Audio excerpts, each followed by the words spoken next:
তো সেখানে একটা পলিটিক্স করেছে, মানে মুক্তিযুদ্ধ নিয়ে, সেটা তো তাদের ইতিহাসে তাদেরটাই লেখা, আমাদের কোনো অস্তিত্বই নেই। কিন্তু এখন হচ্ছে যে এখন তারা আসলে কি চাচ্ছে, আচ্ছা, তারা শুধুমাত্র শুধুমাত্র এই করিডোরটা বন্ধ করার জন্য, নাকি এখানে আরো কোনো কারণ আছে?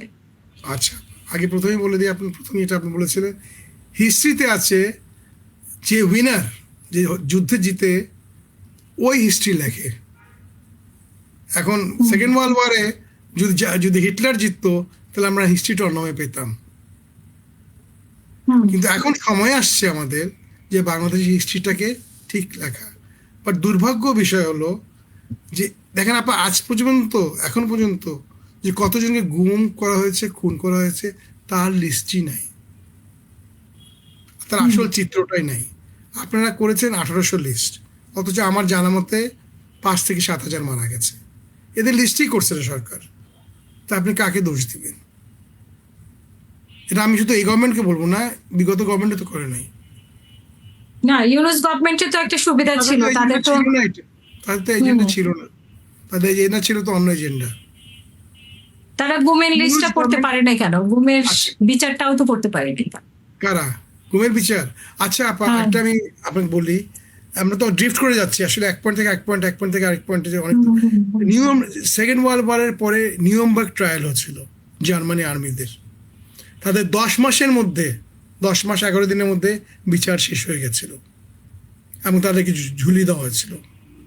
আমাদের এখানে আমি নিজে কেস করেছি, 2 বছরের বেশি ওয়েট করছি এখনো। কই, আমাকে তো এখনো ডাকা হয়নি, আমার কেস তো এখনো ডকে উঠে নাই। Justice delayed is justice denied, justice expedited. তো তাড়াহুড়া করা মানে ইজ মিসজাজমেন্ট। আমরা মিসজাজমেন্টও চাচ্ছি না, আমরা ডিনায়ালও চাচ্ছি না। কিন্তু 2 বছর সময় যথেষ্ট। জার্মানির মতো একটা দেশকে পুরো ইউরোপ আর আমেরিকা 2 বছরের সমস্ত শেষ করে দিল। জাস্টিস এভরিথিং, হলোকাস্ট শেষ, পুরো হিস্ট্রি রিটেন। আমার তো 2 বছর পার হয়ে গেছে আপনার, এখন মধ্যে আমাদের কিছুই হয়নি, একটা সেন্টেন্সও হয় নাই।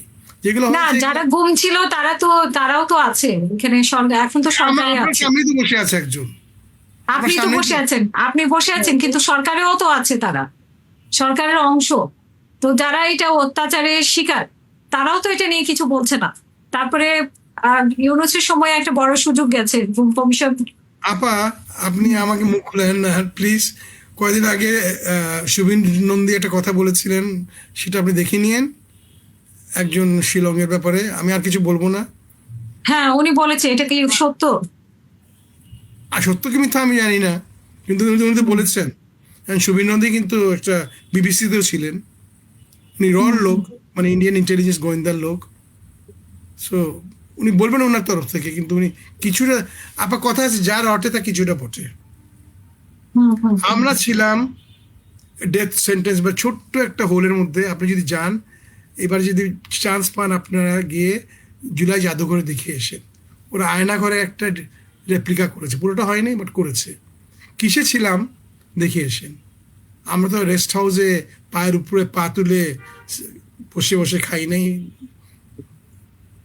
আমি তখনটা বলছি, আমি আর কিছু বলতে যাবো না, আমি আমরা বেশি বলে ফেলেছি অলরেডি, কারণ উনি এখন খুব পাওয়ারফুল লোক, আমি ক্ষুদ্রই আছি, বুঝছেন? আর কথা বলছেন আপনি, আপনার আরেকজন মহিলার কথা বলবেন, উনি তো ভিকটিম না, উনার ভাই না, যিনি